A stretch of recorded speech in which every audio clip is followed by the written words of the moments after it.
Hey, I'm Kelsey, and welcome back to The Retro on the Digital Project Manager podcast, where we dig into past lessons, future trends, and what they mean for your career. Getting laid off as a project manager hits hard. It's not just about losing a job, it's about the uncertainty. It's about the what's next. How do I explain this on my resume? Should I jump back in or take a step back? Should I try freelancing? It's a lot to figure out, but you don't have to do it alone. And that's why we're here today. We're sharing a live discussion we hosted featuring 3 project managers who have been laid off and rebuilt their careers. There's Nicolassa Galvez, an anti-career coach for people who feel stuck or undervalued in their careers.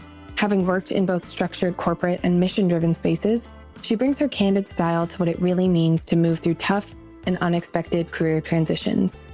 There's Thako Harris, a seasoned operations and resourcing veteran with over 11 years of experience in project management.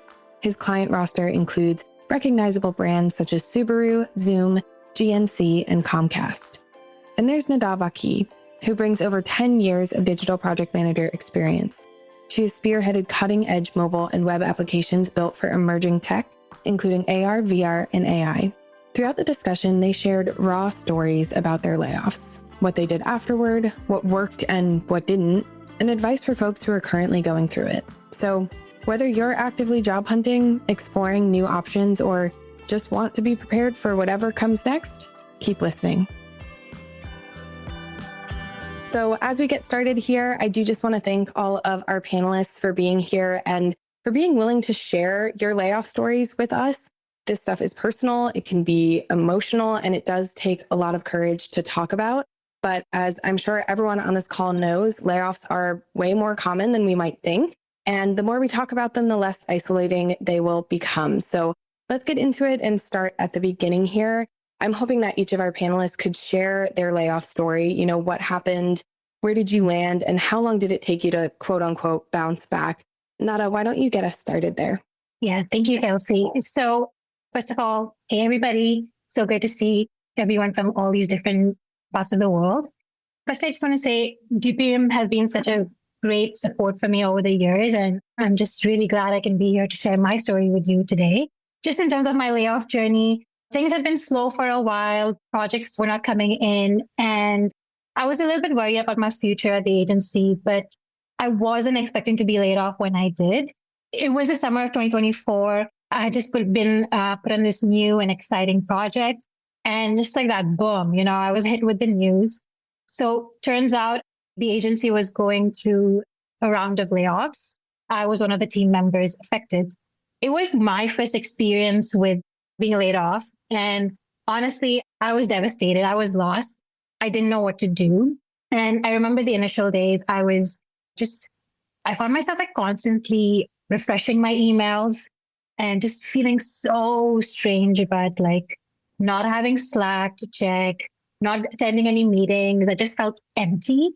And I was worried about my finances. I'm a mom, I have a mortgage to pay, and I had heard the job market was just horrible. I was really, really stressed out.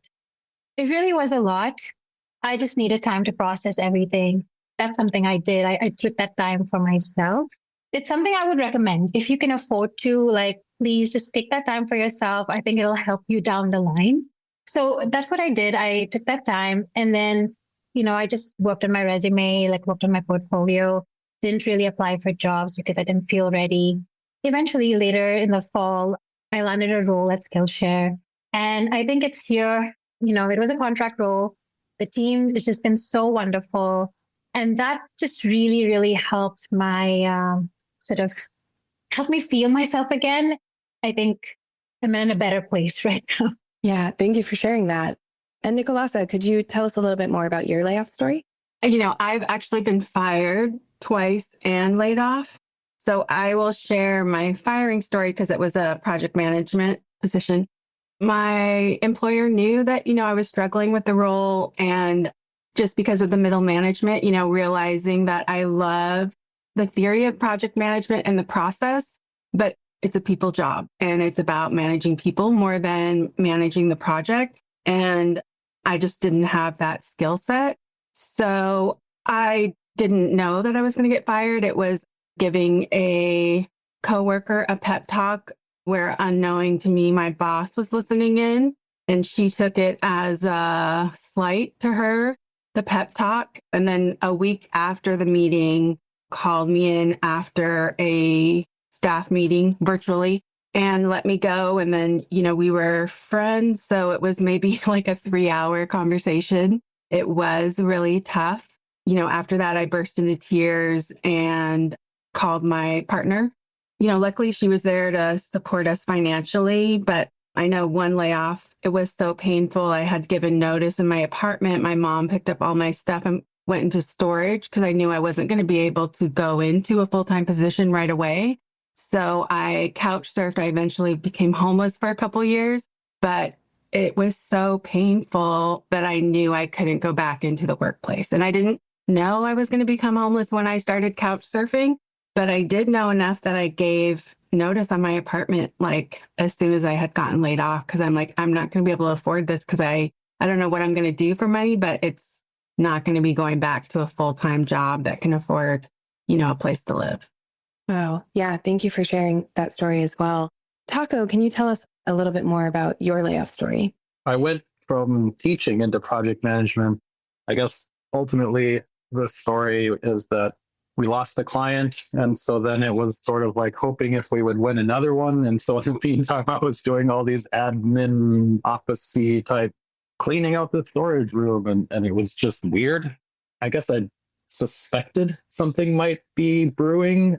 Yeah. And then my boss scheduled a quick 15 with no subject. And, I didn't know at that time that that's like a kind of a situation, so she told me the news, and then I was like weirdly comforting her because she was sad and like, I'm sad.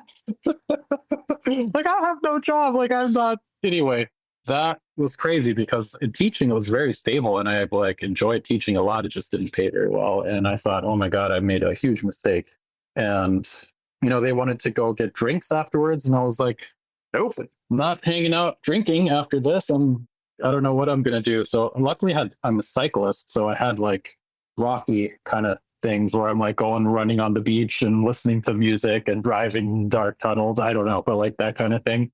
Eventually I had made connections in the ad community and people are super helpful. Like I knew designers and copywriters and a lot of people that were like, I'll keep my ear out. I'll let you know if I hear anything. And a designer friend of mine redid my resume in a really cool way that I loved. And somehow with a talent agency, that worked. And I got another position with that, which ultimately, when my contract was sort of nearing the end, also was a factor, I think, that caused me to be laid off because they didn't want to pay to close out the contract kind of a fee structure for me to become full-time there. So and again, I found myself like, really like, is this what ad agency life is like? Like every year or two in the fall when Q4 performance agencies need to be reported for bonuses for the higher ups, I'm going to get cut until you reach some level. I don't know. That's what my thinking was at the time. But again, a lot of connections in the Minneapolis agency world, and through cycling, I knew a creative director and his wife was a talent placer, but she didn't take a fee, I don't recall, and just sort of recommended me to CEO. And I got in there and I ended up staying at that place for almost 7 years. So at the time, every time that happens, you think, oh man, like the first one was 3 months before I got a new thing. And then the second one was lucky. I was able to find another position in a month.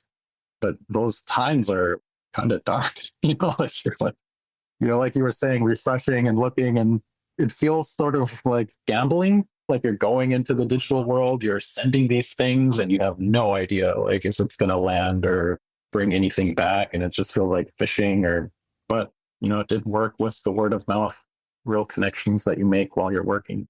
It sounds like networking was a big piece of getting that first role. And Nadaa, you talked a little bit about landing a contract role shortly after being laid off. Can you talk a little bit more about the strategies that helped you most in landing that role? And did you talk about your layoff in interviews? Like, what did that process look like for you? I was like, one of the first things I did when I felt ready was I talked to people about my layoff, right? At first, I was hesitant. I was a little embarrassed. Is it okay to share? But then I quickly realized like need to rely on my network, like you said, Thako. Just spoke to my friends about it. Honestly, I spent a lot of hours on LinkedIn. Like I said, I was stalking people, just reading their posts. It's through one of these posts that someone I had worked with previously, right? Like again, someone in my network that I found my current role. Again, I can't stress enough like the importance of reaching out to your network. It's just so it's an extremely useful resource. I had sent out so many resumes, just never heard back, or just if I did hear back, it was like, "Hey, we're interested in you, but do you speak German, Italian, French, English?" And I was like, "I'm not Google Translate." I just felt like there was so many expectations. So I just feel like your network, your LinkedIn is really your friend here. That's really helpful advice. And Nicolassa, I actually want to ask you a little bit as well, because I know you've sort of transitioned out of the project management world and are doing something a little bit different now. You're working as a grants manager and a coach. So can you tell us a little bit more about the decision to not go for another PM role? Like, how did you figure out what you wanted to do? And once you figured it out, how did you go from there? I had been doing project management officially, because I love it so much, it was always part of my role. It was just coming to the realization about how much more it was about people and that, I could build the best systems and create the best tickets. But if I couldn't manage up with the leader that was assigning the projects, let alone, managing my coworkers wasn't as difficult. It was more like the managing up. I had to admit to myself that I needed to move on from that role because I wasn't willing to learn the people skills that I think that make project managers so successful. And the last place that I got fired, they knew it. And, I had started the coaching certification while I was working with them.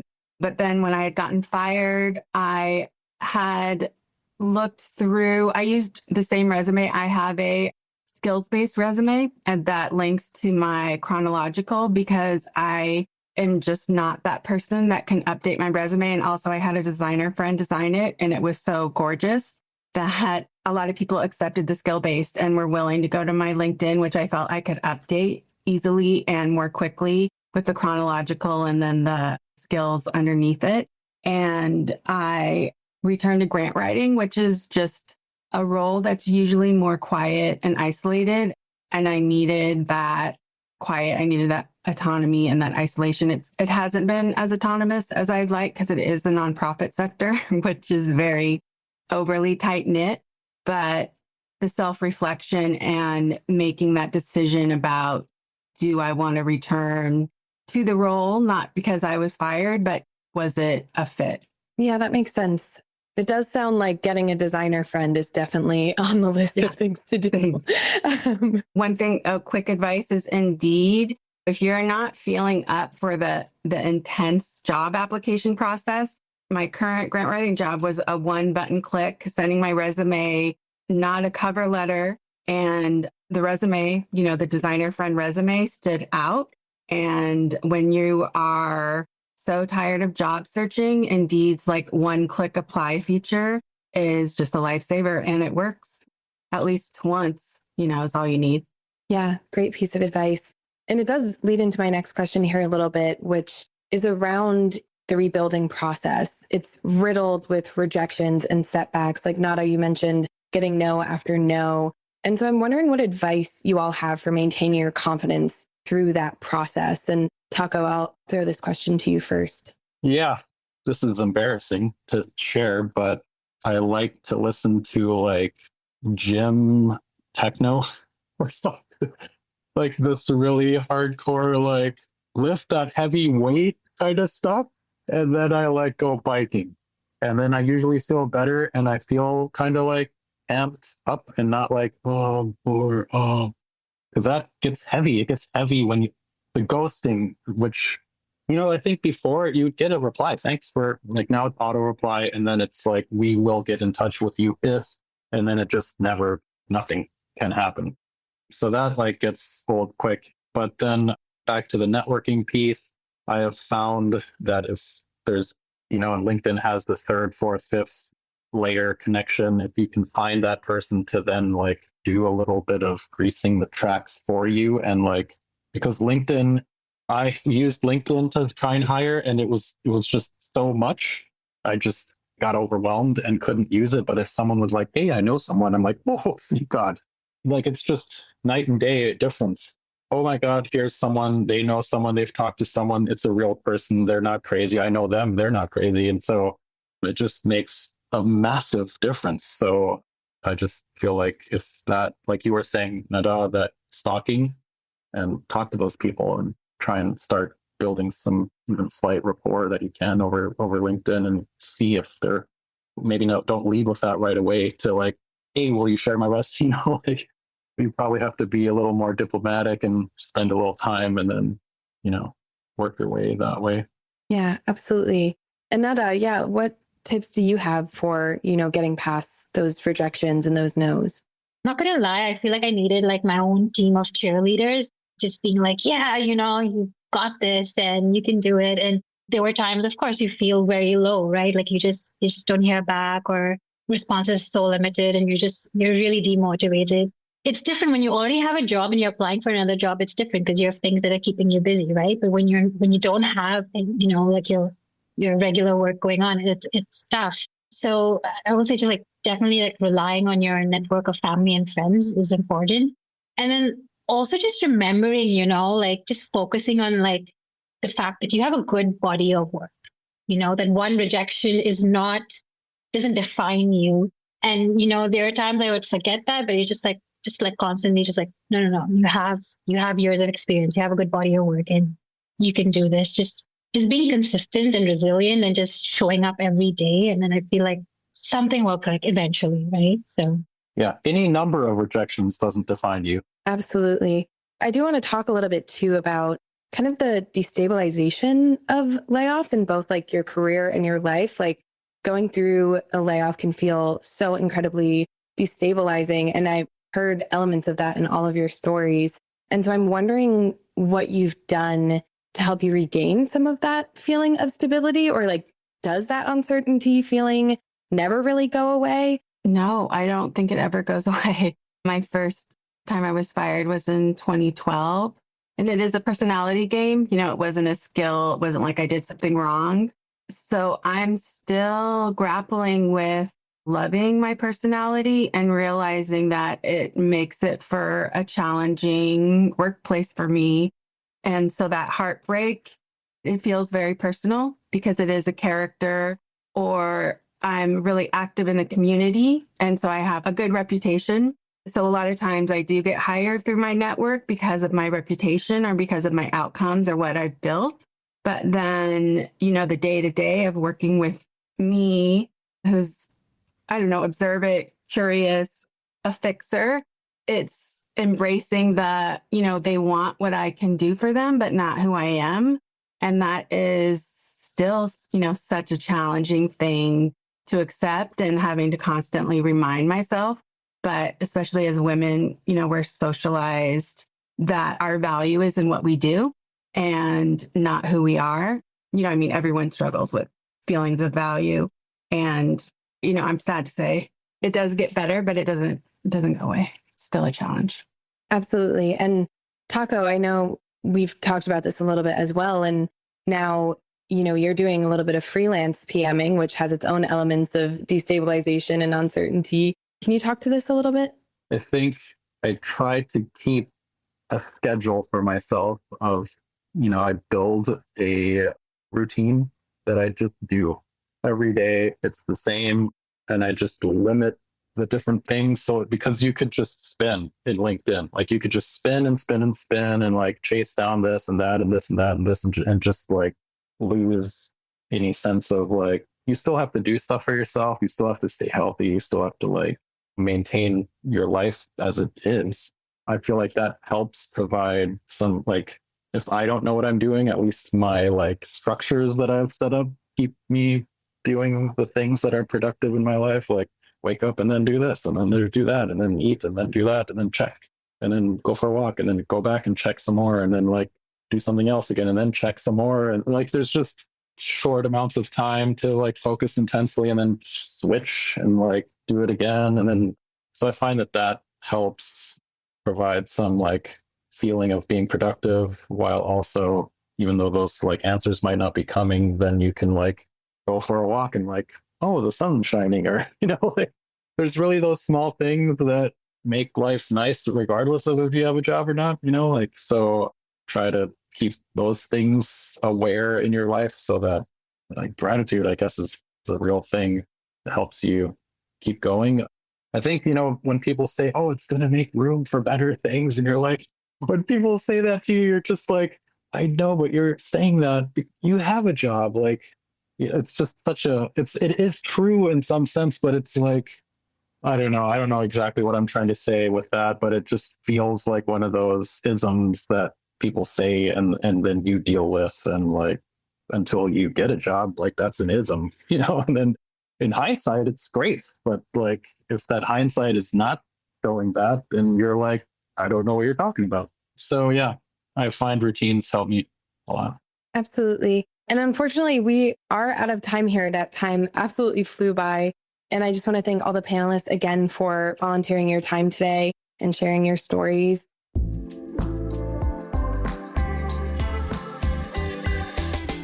That's it for today's Retro. Be sure to follow the show so you never miss an episode. And if you want to keep the conversation going with a crew of 1,000+ project management pros who get it, come join us at thedpm.com/membership. Thanks for listening.